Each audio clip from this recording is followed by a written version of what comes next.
Bryd cynhenid i Sir Drefaldwyn a Gogledd Ceredigion sy'n mynd i'n sylw ni nawr, sef y ddafad Penfrith Bryniau Cymru.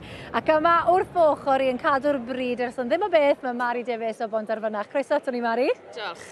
Reit, y bryd yma, maen nhw'n fryd caled yn dyn nhw. Maen nhw'n fryd mynyddig mawr hefyd. Ydyn, maen nhw'n fryd caled, a maen nhw wedi mynd yn fawr. Fi ddim yn meddwl bod nhw'n arfer bod mor fawr, i wedi gwir. A fydde rhai ddim yn amau bod nhw wedi mynd twtsh rhy fawr. Ond, maen nhw'n difau bach iawn i garw. Achos ar y mynydd maen nhw fod, yn dyfa? Ie, yn iawn, ie.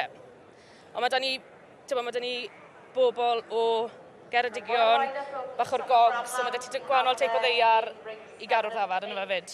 So ni nawr yn osbarth yr hwrddo 2 flwydd neu hun. A y barf mae fi licio. Edrych ar y barf yma sydd dan fe. Mae fe rhoi cymeriad iddyn nhw'n nhw. A dangos y caledwch yn dwi. Ydy. Ond mae'n flwyddyn fawr i'r Gymdeithas eleni oherwydd enillydd yr adran, y bryd yma, sy'n mynd i fod yn ennill cwpan o frenhines fel a mae'n rydedd i rywun, yn dyfa? Wel ie, mae'n debyg. Mae'n mynd i fod yn flwyddyn special iawn i'r Penfrith. A fydd yn ddiddorol gweld pwy fydd yn mynd o fe gatre dan nhw. Mae siwr sawl un o'r arddangoswyr mewn i bod yn llygadu'r cwpan. Siwr o fod, mae dad wedi bod yn boddra ymlaen am biti fe. A fy'n ddim yn siŵr iawn, beth oedd y cwpan i wedi gwir? Ond gewn ni weld. Wedi bod cliw yn yr enw. Ond ie, dad, Milwyn fyna nawr, mae fe'r trydydd o'r dde yn dwi'n cystadlu gyda'i gap. Ydy. Mae'n joio gap, ydw e? O, mae'n joio gap a joio shows yn ei chanoli. Ond mae'n dda, yn dwi'n mae'n beth da i'r teulu a cyfan, yn dwi'n Ydy, mae'n joio cefnogi, war y teg. Ie, mae'n bwysig. O ti wedi bod yn arddangos, ys gwybod flynyddoedd bellach? Do, ni wedi dechrau. Fi a dad oedd mwyaf, oedd Ifan yn helpu bob yn ei hyn, ond fi'n credu bod Elfen gyfyn ni yn y sioe da fe, ond mae fe ma'n helpu war y teg. So, ie, wedyn fi a Credig nawr, ond fi'n gweud fi, sa'i di ni lot, dwi wedi gwir, ond fi ma. Ti yma i gynrychioli'r bryd, chwarae teg i ti. Ia. Ond ie, mae'n waith caled siwr o fod i gael y lliw yn iawn. Beth yw'r rhinweddau'r bryd? O ie, so mae'r markings, mae'r di fod yn ddi, mae'r wyn fod yn wyn.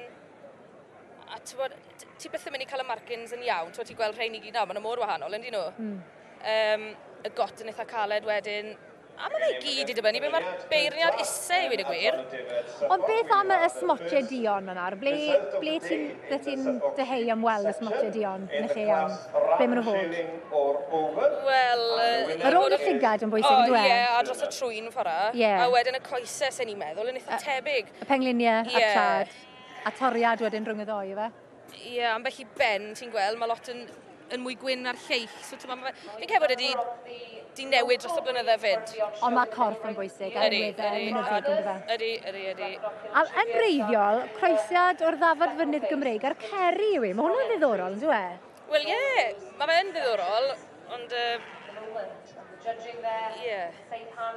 Achos mae'r Ceri, mae hi'n smart yn dwi'n ysgeidig yn glamp o ddafad, o wedyn mae dati'r fynydd Gymreig. So, mae'n gyfyniad neis, a chwarae teg, mae yna le pwysig iawn i'r rhain yn mynyddoedd ni'n rhywbeth. Oes.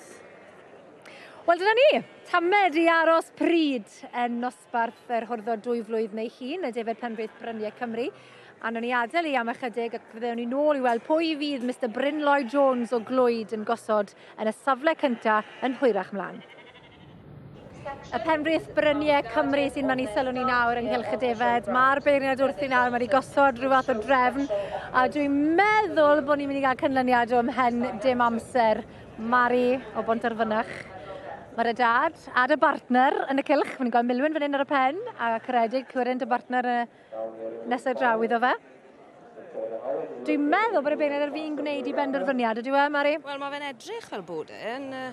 Hyman a haran ma fe, wedi gwir. A mae fe sio brona. Sna nhw wedi rhywbeth bach mynd i'r ola. Mae e'n gorfod rhoi tegwch i bob un cysadledd yn dweud. Mr Bryniau Jones o Glwyd, a mae wedi bod yn hen arfer cystadlu mae'r blynyddoedd yn dweud. Ydy, war y teg. A fe'n dod yn gyson wedi. A mae rhywbeth rhyw 500 o ddefe bridio pyr i hunan. Felly, mae'n gwybod beth mae'n chwilio amdano. Ydy, war y teg. Mae wedi bod yn arddangos ers rhyw 10 ar 20 o flynyddoedd hefyd. Felly, ti'n gwybod brofiad fel ni hefyd. Mae Bryn yn good laugh yn sioe yma. War y teg iddo fe. Mae hwnna'n rhan o fe, dwi'n ar ôl Winter Fair, Small Holders, pob peth. Mae fe yw'r cyntaf fod y botel i ni ar ôl Benny Judjo, sydd yn beth bach Neis iawn i wneud y gwir. Pwy fydd y cyntaf i gynnig botel iddo fe nawr ar ddiwedd y Pwy a dydd? wyr. Pwy bynnag sydd wedi ennill, mae'n siŵr. Ie, siwr fod. So ar hyn o bryd, fel mae'n edrych, ni'n gweld teulu Stephen a Tom Roberts o Ddimbych. Yn y safle cyntaf, yr ail Glyn Roberts o Abernodwydd, a wedyn teulu'r Howardson yn drydydd. Fel na mae'r hyn o bryd, ti'n gweld bod e'n mynd i bara?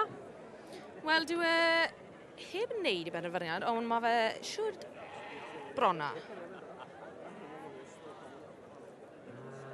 Mae e'n penroni. Achos fe alle fe Newid rhywbeth, ie, a hefyd, fe alle fe ddewis enillydd y dosbarth yma fel pencampwr. Nawr te, lle, Yn aml mae'r hen hwrdd yn gallu cario hi yn y bryd yma, yn dyw e? A dros y blynyddoedd, mae'r bryd yma wastad yn gwneud yn dda hefyd yn gwobrau fel y pencampwraethau teulu Lloyd nes mlaen yn yr wythnos, yr grwpiau o 3 rhyngfryd. Maen nhw'n fryd pwerus yn y pencampwraethau rhyngfryd. Ydyn, maen nhw'n fryd ti'n gweld nhw allan yn bob man. A dyna ni, y beirniad wedi rhoi sel i fendith ar y canlyniad fyna. Stephen Thomas Roberts a'r teulu o Ddimbych yn ennill y wobr gyntaf. Glyn Roberts a'r teulu Abernodwydd yn ail, a teulu'r Howardson o Ddimbych yn drydydd. Wel, diolch yn fawr, Mari.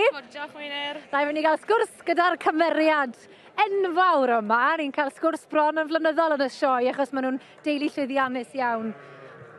Llong o farchiad da! Diolch yn fawr. Dwi ddim un sioe yn gyflawn i'w cael cwtch wrth chi.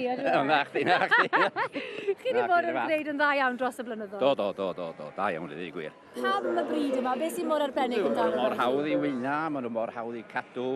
Mae pob peth yn hawdd i wneud efo nhw.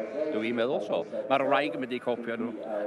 A Lenny, cwpan y frenhines yn y bryd yma, felly falle. Croesi bysedd. Chi gam yn nes at honna nawr hefyd? Ynda. Lle gwech chi ar y fawr iawn? Da iawn.